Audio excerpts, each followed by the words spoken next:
Buenas noches, bienvenidos a Entrevistas Canal 1. Hoy nos acompaña un invitado muy especial, el señor ministro de Ambiente, Ricardo Lozano, con quien vamos a hablar de lo que está haciendo el gobierno para contrarrestar la deforestación. Ministro, buenas noches. Hola Omar, un placer estar contigo. Ministro, empecemos con lo primero. ¿Cuál es la situación hoy? ¿Cuál es el estado del arte de la deforestación en Colombia? Bueno, lo hemos dicho claramente. El presidente Duque ha informado a todos los colombianos que desafortunadamente recibimos el 7 de agosto una cifra de aproximadamente 220.000 hectáreas año que se deforestaron en el año 2017. Eso es casi 700 canchas de fútbol diarias que se deforestan de bosque tropical húmedo, por ejemplo, en lo que significa el territorio del Amazonas, en lo que podría ser en el territorio de nuestro Pacífico colombiano, donde están los bosques, en el Catatumbo, es decir, la otra mitad de Colombia. ¿Qué está produciendo ese fenómeno, ministro?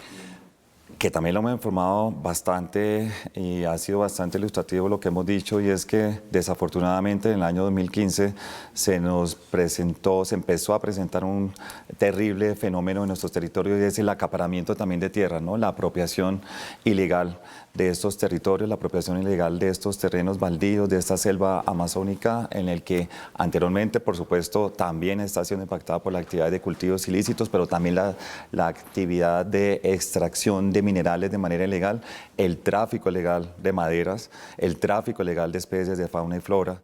Señor ministro, ¿cuál sería la consecuencia de que continúe esta tendencia de deforestación? Nosotros estamos contando a Colombia, estamos denunciando lo que estamos viendo, pero por supuesto las medidas y las intervenciones tienen que ser de manera integral.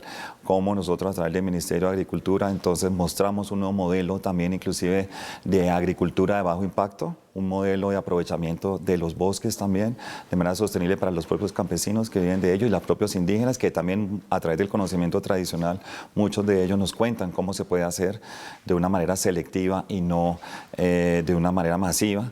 Lo mismo podría ser a través del Ministerio de Infraestructura y Transporte, frente a un diseño de las vías y de la infraestructura de una manera sostenible que no afecte a este gran ecosistema que es global, de importancia global, o el mismo Ministerio de Minas y Energía a través del ordenamiento propio de su actividad, o a través de la formalización de las actividades que se están haciendo de manera ilegal o informal. Señor ministro, lo que dice usted es muy preocupante, en peligro nada más y nada menos que el agua y el aire, pero precíseme las zonas y sobre todo las cifras. Bueno, desafortunadamente la tasa de deforestación y estas cifras se concentran donde están los bosques, es decir, donde está nuestro patrimonio más sagrado y donde están nuestros parques nacionales también del Amazonas, la región amazónica en la que está cercana al parque Chiribiquete, es decir, departamento del Caquetá, departamento del Guaviare, cercano a los departamentos de Macarena, al al parque Macarena, departamento del Meta, también cercano a los parques al parque Tinigua, Picachos, región del Catatumbo, por ejemplo, la región del occidente de Nariño, la costa pacífica del Nariño, en el occidente y la costa pacífica del Chocó. Es decir, donde todavía tenemos bosques, allí se están presentando estos focos de deforestación. Y con eso identificado, ¿qué está haciendo el gobierno entonces en 20 segundos, ministro? Pues teniendo presencia por primera vez, teniendo llegada nuestra del Estado de manera integral, no solamente de manera de intervención en donde la ilegalidad tendrá que desaparecer de esos territorios, sino también apoyando los emprendimientos y apoyando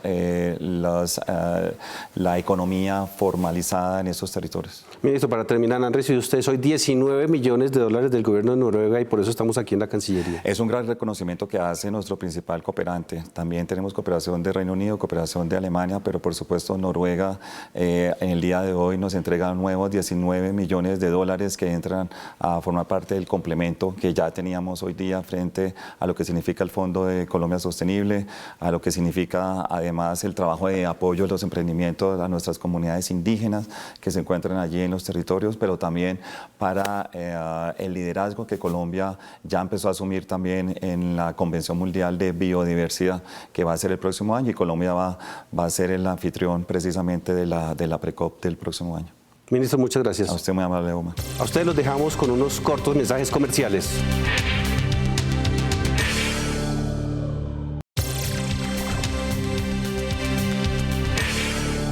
Buenas noches, en Entrevistas Canal 1 nos acompaña hoy la gobernadora del Meta, Marcela Amaya, quien hoy, junto a los gobernadores de la región de los Llanos Orientales y toda la bancada de congresistas, vinieron a hacerle un pedido al presidente Iván Duque. Gobernadora, buenas noches, ¿y cuál fue ese pedido? Primero, una audiencia con el señor presidente de la República para que él, enterado de la situación que estamos viviendo 7 departamentos de la región Llanos, pueda tomar las decisiones que requerimos, que son 400.000 millones de pesos que se necesitan para estabilizar el corredor vial entre Bogotá y Villavicencio. Gobernadora, hoy el gobierno asignó cerca de 130.000 millones de pesos para un sector de esa vía afectada. No son suficientes, por supuesto. No son suficientes. El año pasado tuvimos que atender el kilómetro 48 y el kilómetro 64 más 200, que todavía no los tenemos en su totalidad arreglados. En esta nueva temporada de lluvias tenemos el kilómetro 58. El próximo año, ¿qué otro kilómetro tendremos que volver a atender? Jaco Viandes nos ha expresado que hay un estudio donde se revelan que son más de 119 puntos que deben prestar la atención, pero también nos ha dicho que ellos no tienen la responsabilidad de atender estos puntos críticos. Gobernadora, ¿qué pasa con la concesión?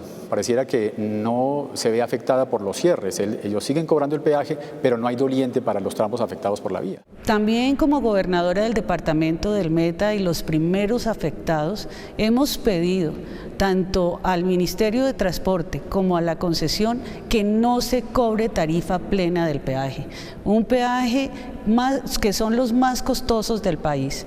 Además, que nuestra gente las está pagando, tengamos vía, tengamos seguridad o no seguridad en la vía.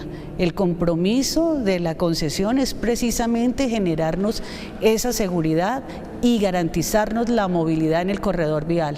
Hoy no contamos con ello, entonces no entendemos por qué todavía, a pesar de que hay cierres que nos están perjudicando económicamente, por qué nos cobran la tarifa plena de una vía que no nos brinda ni seguridad ni movilidad. Gobernadora, un tema, las vías alternas, pareciera que tampoco están en las mejores condiciones y la ida por esos lados hacia los Llanos Orientales pues es un suplicio para todos los que viajan hacia ese sector del país. El gobierno nacional nos habla de 2 vías alternas, 2 vías que para nosotros no son alternas, son mayor número de kilómetros y la situación actual de esas 2 vías también son lamentables, no tenemos seguridad. Lógicamente que en una emergencia como hoy la estamos viviendo y en la crisis que padece el llano colombiano, pues nos vemos obligados a podernos desplazar por esas vías si nos toca. Pero lo que hoy pedimos es que después de la inversión que se ha hecho en la vía Bogotá-Villavicencio, de los peajes tan costosos que pagamos todos los llaneros, pues lo que queremos es seguir teniendo el acompañamiento del gobierno nacional y que se adicionen los 400.000 millones de pesos que se requieren para la solución total de la vía al llano. Un cráter que hace poco lo pudimos ver a través de las imágenes del noticiero CMI. ¿Qué pasa con ese cráter? ¿Ya hay alguna solución para una eventual, digamos, afectación en la vía? Es algo adicional que apareció y tenemos que decir pues que lamentablemente todavía no tenemos cuál va a ser el manejo técnico que se va a dar por el gobierno, por la concesión. Son muchas las preguntas, son muchas las preocupaciones que tenemos los llaneros y por eso es que requerimos que sea el presidente de la República en esta reunión que nos conceda a los 7 gobernadores de la región Llanos, a nuestros senadores y parlamentarios, para que él mismo sea el que nos diga qué vamos a hacer con la vía Bogotá-Villavicencio. Bueno, ahora finalmente, ¿cuánto pierde el Meta Villavicencio con un solo día de cierre en la vía? 550.000 millones de pesos es lo que llevamos durante este tiempo que hemos sufrido el cierre de la vía Bogotá-Villavicencio. Podemos hacer un promedio de 50.000 día. Y por eso es que hoy ya de forma desesperada venimos los gobernadores a pedirle al gobierno nacional que necesitamos mayores esfuerzos, que reconocemos la atención que hemos recibido, que agradecemos los recursos que se han conseguido, pero que nosotros queremos la solución de este corredor vial que es tan importante para el país. Gobernadora, muchas gracias por estar en Entrevistas Canal 1 y a ustedes sigan con la programación del Noticiero Central CMI.